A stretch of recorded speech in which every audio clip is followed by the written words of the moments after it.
Bonsoir à tous et bienvenue, merci d'être avec nous sur bigwebtv.fr et c'est parti pour Rugby Time ensemble pour décrypter toute l'actualité du rugby et pour la première fois en 3 ans, plus de 3 ans d'émission, notre consultant Philippe est avec nous dans ce studio et eh bien ça se fait.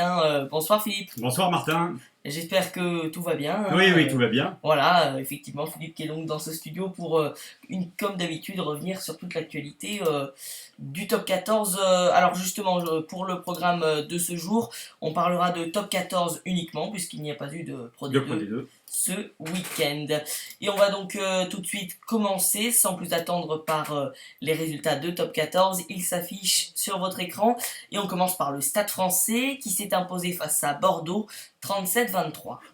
C'était un match important pour les deux équipes, Martin, puisque le Stade français et Bordeaux pouvaient encore espérer, alors mathématiquement, c'est vrai qu'il faudrait quelques concours de circonstances, mais pouvaient encore espérer à accrocher la 6e place, sans oublier, Martin, malgré tout, également la 7e place, car avec la nouvelle configuration des Coupes d'Europe l'an prochain, on pourrait y revenir, mais cette 7e place pourrait être aussi qualificative, puisque en Coupe d'Europe, il y aura la 7e place va se jouer entre un club français, qui est donc classé 7e, et un club anglais. Donc c'est pour ça que ce match était loin d'être dénué d'intérêt. Et puis finalement, le vainqueur pourrait peut-être, en fonction des autres résultats, et on verra que c'est un peu le cas, espérer accrocher quand même encore cette 6e place. Ouais. Donc là, on a une certitude, c'est que c'est le Stade français qui peut maintenant espérer cela.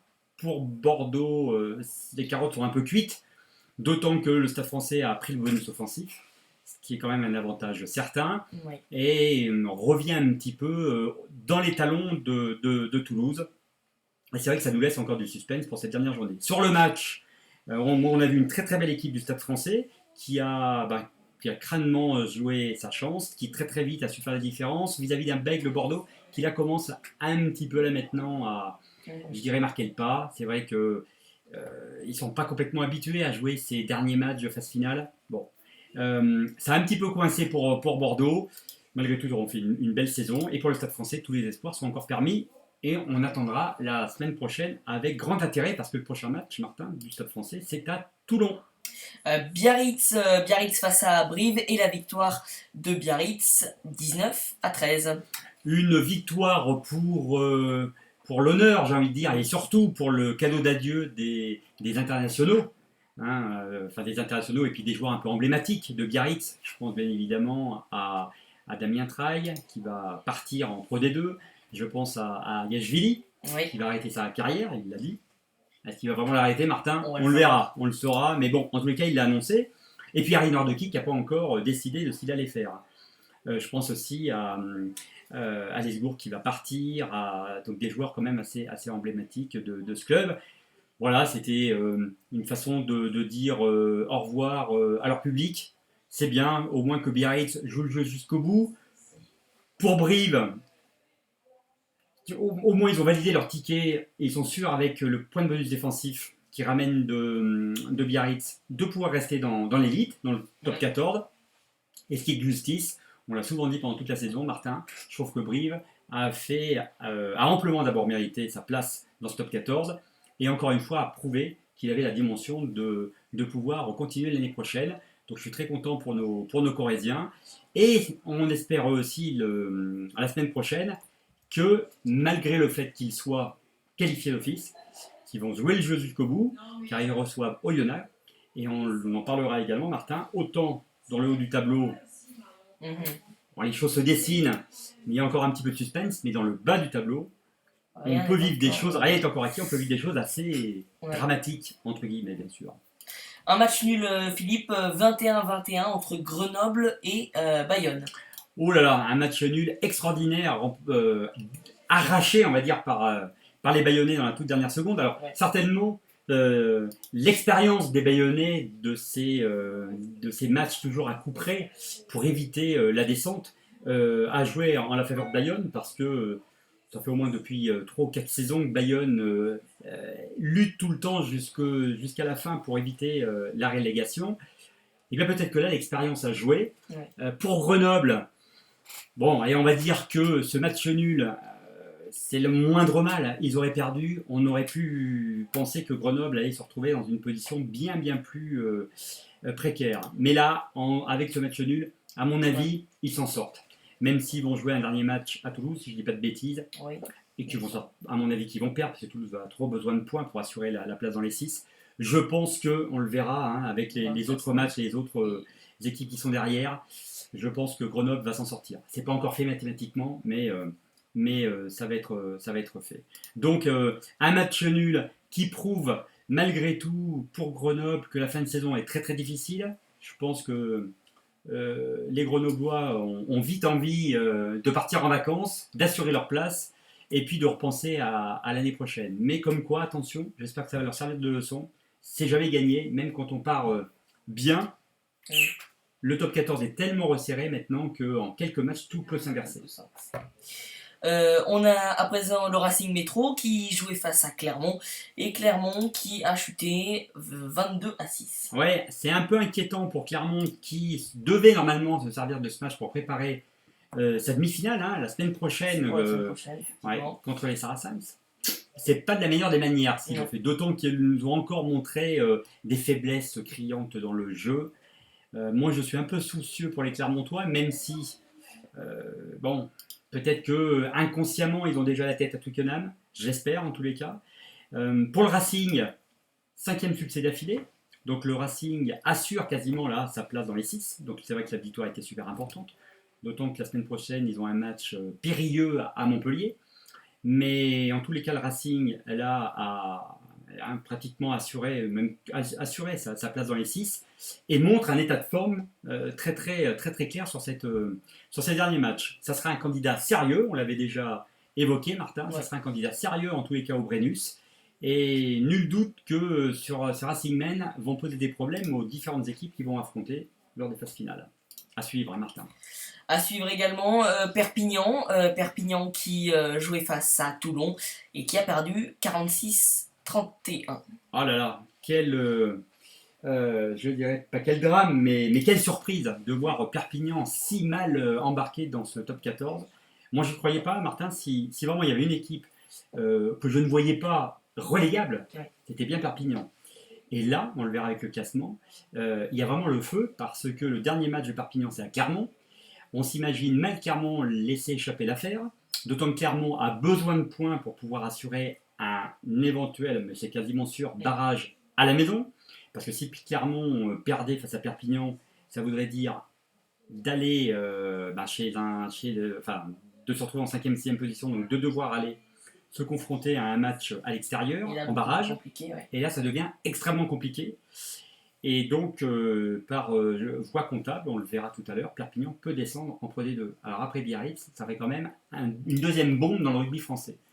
Mais on l'a vu hein, sur ce match, face à une équipe de Toulon remaniée, qui n'est pas l'équipe type, voilà, Perpignan a affiché des lacunes qui ont été, je trouve, encore plus criantes là, sur ce match-là. Rien à dire, hein, des Toulonnais hyper convaincants, qui eux, alors là, à l'inverse de Clermont, ont merveilleusement bien préparé leur match leur demi-finale contre le Munster. Mais rappelez-vous ce que je vous avais dit, Martin, je suis plutôt satisfait quand même. Moi, j'ai mis Toulon comme archi-favori de la Coupe d'Europe, car même si le Munster a fait une belle démonstration contre Toulouse, je ne pense pas que le Munster puisse rivaliser dans tous les secteurs de jeu face à Toulon. Et honnêtement, qui va même pouvoir arrêter Toulon au Brennus? Je pense, et je le redis, je vois Toulon sur les deux tableaux et faire un extraordinaire doublé cette année. Et quand on va l'an prochain, l'équipe qu'ils vont avoir, je pense qu'ils seront partis pour dominer outrageusement le rugby français sur les prochaines années, en tous les cas, Martin. Et oui, donc Philippe, on parie encore une nouvelle fois comme la semaine dernière. Toulon, c'est fait, presque. Ah oui, pour moi, Toulon, c'est quasi fait, oui. Autre résultat, celui de Oyonnax face au Stade Toulousain et le match nul 19-19. Et il le fallait ce match nul pour les joueurs de l'Ain, hein, parce que là, s'ils n'avaient pas repris les 2 points, s'ils avaient pris qu'un point, eh bien, ils pouvaient se retrouver en une situation encore délicate. C'est loin d'être gagné. Il va falloir aller gagner à Brive, je l'ai dit tout à l'heure, même si pour Brive, les affaires sont assurées. Alors peut-être qu'on se dit que Oyo va y aller avec plus d'envie, plus de cœur, plus de rage. Mais attention, gagner à Brive, c'est pas facile. Et ouais. Mais en tous les cas, je trouve que dans la situation telle qu'elle est, Oyo la semaine prochaine à Brive, l'affaire paraît quand même moins compliquée que Perpignan à Clermont. Donc, pour ça que je suis vraiment très très inquiet du match de Perpignan. Donc pour en revenir à Oyo, avec les tripes, ils ont été chercher ce match nul, parce que c'est vrai que globalement, il faut quand même admettre que Toulouse était supérieur, que Toulouse aurait dû gagner, mais que Toulouse là aussi affiche cette année, tout comme Clermont, je trouve des faiblesses qu'ils n'arrivent pas à gommer. Et bon, on le verra un petit peu, mais même si Toulouse va maintenant, et c'est quasiment sûr, va faire partie des 6, à moins de retournement de situation, comme on l'a évoqué, victoire de Perpignan sur les pelouses de Clermont, mais normalement, Toulouse devrait se déplacer pour leur match de barrage. Ça peut être très très compliqué. Et voir un Toulouse cette année rater les demi-finales, c'est presque un événement, Martin. Et ouais. Ça serait presque un événement. Et Toulouse qui est actuellement en 6e position, on le verra tout à l'heure. Et puis enfin, le dernier résultat, c'est celui qui oppose Castres à Montpellier et la victoire de Castres 22-15. Alors on va dire que c'est un résultat qui satisfaisait les deux équipes. Pour Castres, la victoire était impérative pour pouvoir rester dans les 6.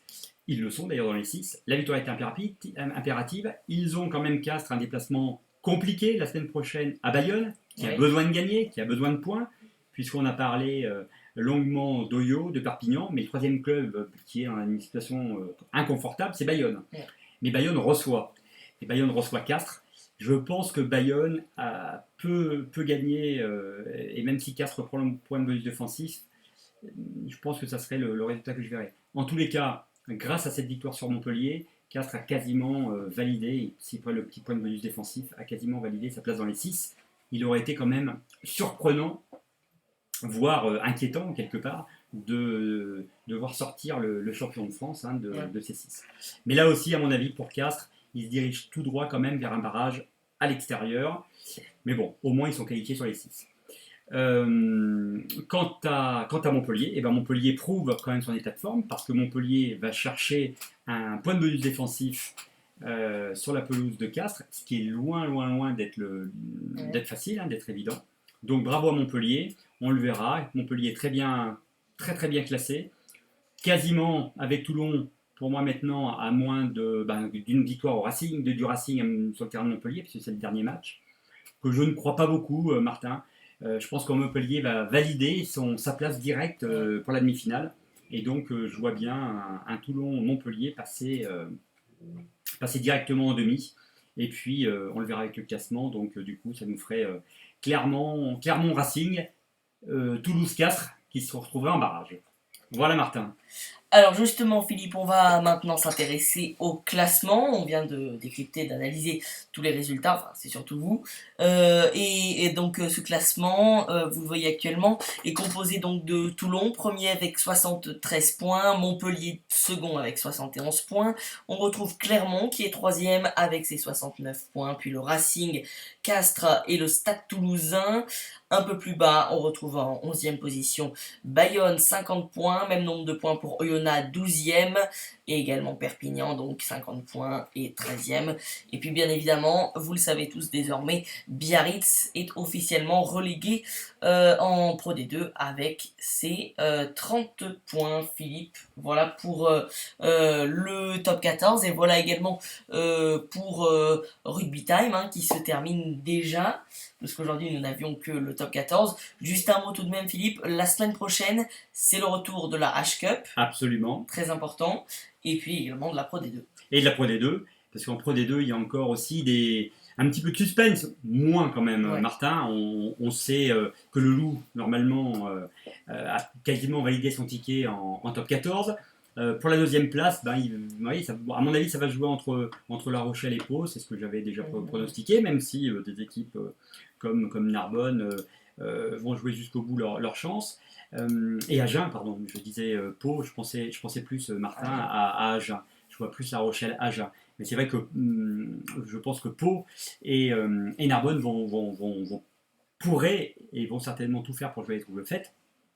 Donc on verra ça la semaine prochaine. Et puis dans 15 jours, Martin, la dernière journée de top 14, Ouh là là, tellement ça va être alléchante, intéressant. ça va être super intéressant. Voilà, maintenant, si aujourd'hui je vais vous donner un pronostic, hein, Ouais. je sais que vous aimez bien mes Ah, on pronostics. adore. Et les étudiants Euh, aussi. je pense que c'est Perpignan qui, pour moi, va rejoindre Biarritz. Et là, c'est une sacrée bombe quand même dans le paysage du rugby français. Qui s'éteint.